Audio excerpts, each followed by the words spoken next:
Capsule d'auto-formation au programme d'insertion professionnelle du nouveau personnel enseignant. Capsule 5. Observation initiale du programme maternelle et jardin d'enfants. Le relevé d'apprentissage de la maternelle et du jardin d'enfants, observation initiale, vise à fournir aux parents un aperçu de l'apprentissage de leur enfant et des premières indications de la progression des apprentissages par rapport aux attentes du programme de la maternelle et du jardin d'enfants, et comprend de l'information sur les prochaines étapes de l'apprentissage de l'enfant essentielles à son développement. Ce relevé communique le rendement de l'enfant par rapport aux attentes pour chacun des 4 domaines du programme de maternelle et du jardin d'enfants. Un commentaire anecdotique en 3 parties donne un aperçu des principaux apprentissages de l'enfant. Deuxièmement, sa progression des apprentissages au cours de l'automne de l'année scolaire et des renseignements sur les prochaines étapes de son apprentissage. Notez que ce commentaire a pour objectif de donner aux parents un aperçu des observations initiales et d'amorcer la discussion pour développer un partenariat école-famille pour contribuer à l'apprentissage de leur enfant.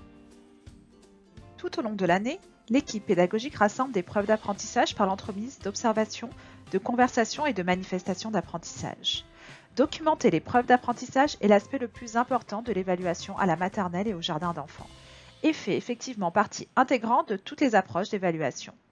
Lorsque l'équipe pédagogique examine la documentation avec l'enfant, elle a l'occasion d'identifier et de co-construire l'apprentissage avec lui. Au fur et à mesure que la documentation s'accumule et alors que l'équipe pédagogique et l'enfant y réfléchissent quotidiennement, l'enfant se met à intérioriser l'apprentissage et à l'appliquer à d'autres contextes.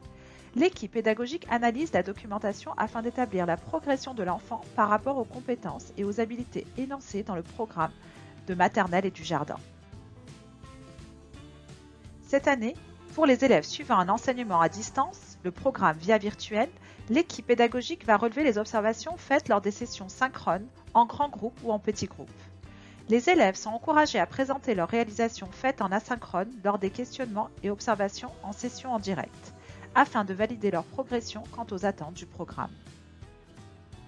Vous pouvez également en jardin utiliser les évaluations diagnostiques réalisées dans le bon départ pour décrire les points forts, reconnaître la progression et déterminer les prochaines étapes possibles de l'apprentissage de vos élèves. À la fin de chaque période d'évaluation, l'équipe pédagogique utilise le gabarit qui convient pour communiquer les renseignements relatifs à 3 catégories de l'apprentissage de l'enfant. Première catégorie. Les principaux apprentissages font référence aux plus importantes habilités ou compétences dont l'enfant a fait preuve par rapport aux attentes au cours de la période évaluée.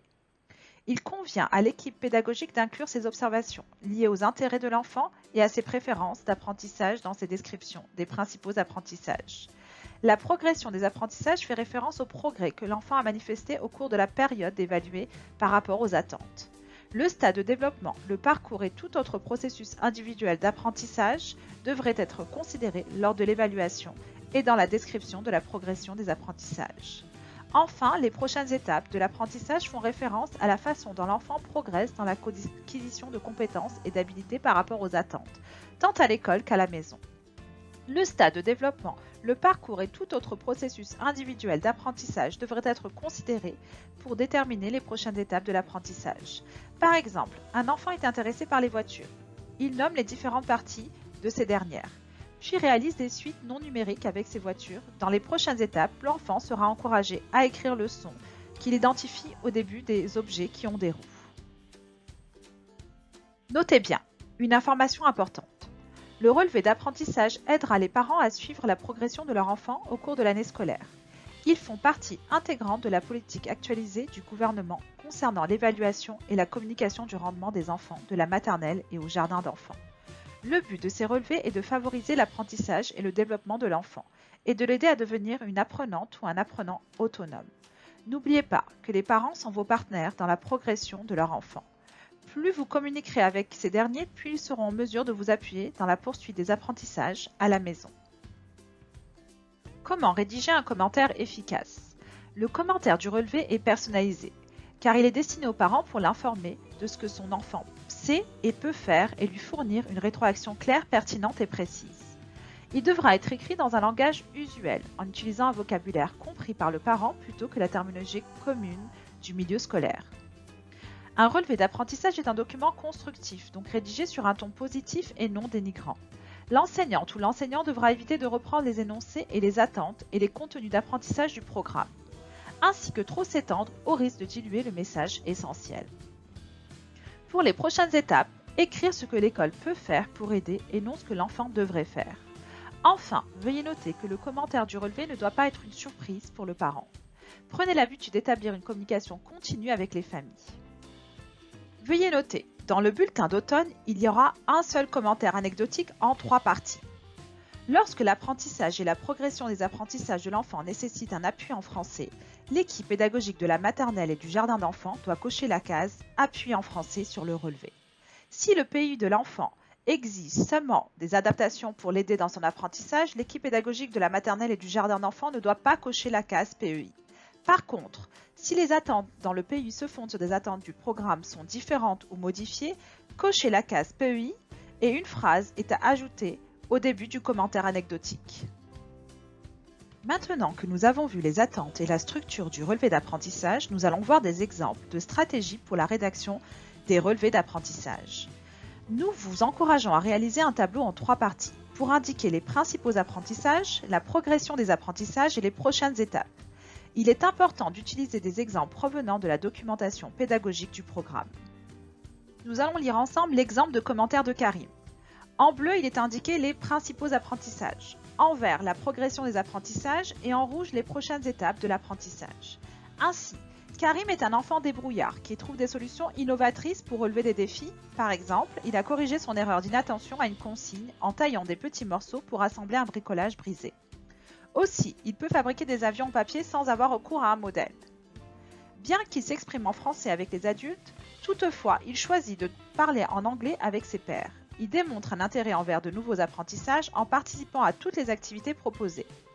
Il doit cependant, avec la modélisation de l'équipe pédagogique, s'assurer de respecter le droit de parole des autres et de ranger le matériel de la classe, surtout dans l'ère de construction. Karim souhaite collaborer avec ses amis, mais il doit apprendre à s'exprimer sa pensée à l'aide de mots lors de conflits. Il doit identifier des émotions et réfléchir à ses actions afin de trouver des façons acceptables de gérer son comportement. L'exemple de démarche pour écrire donc un commentaire en via virtuelle. Donc le même principe, il y a un tableau à 3 colonnes. Voici un exemple de commentaire de bulletin d'Emma en via virtuelle. Emma est réservée en grand groupe, mais elle est moins en petit groupe sur Teams. Elle choisit souvent l'activité de dessin à la fin des activités en grand groupe avec sa famille. Elle s'exprime rarement en français, mais elle est réceptive à l'apprentissage du français, ce qui fait en sorte qu'elle s'améliore rapidement. Elle s'intéresse aux comptines et aux chansons de Mini TFO. Elle intègre le nouveau vocabulaire de façon spontanée. Elle est attentive lors des leçons en petits groupes et participe aux activités proposées.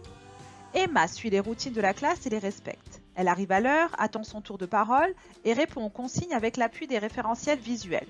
Elle réussit maintenant à écrire son nom et utilise le cadre à 5 cases pour représenter une quantité.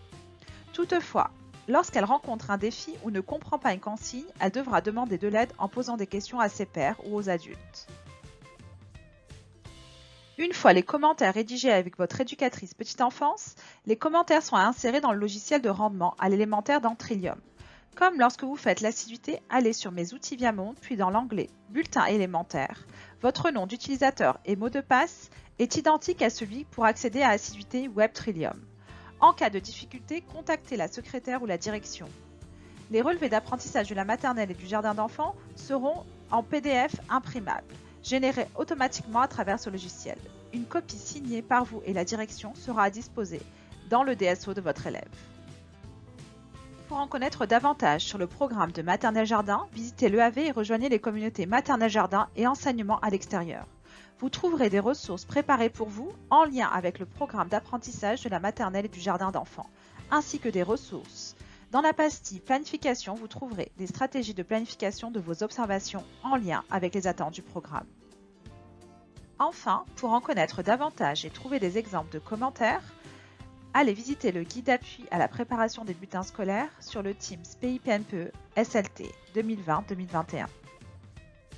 Encore une minute, nous avons quelques questions pour vous.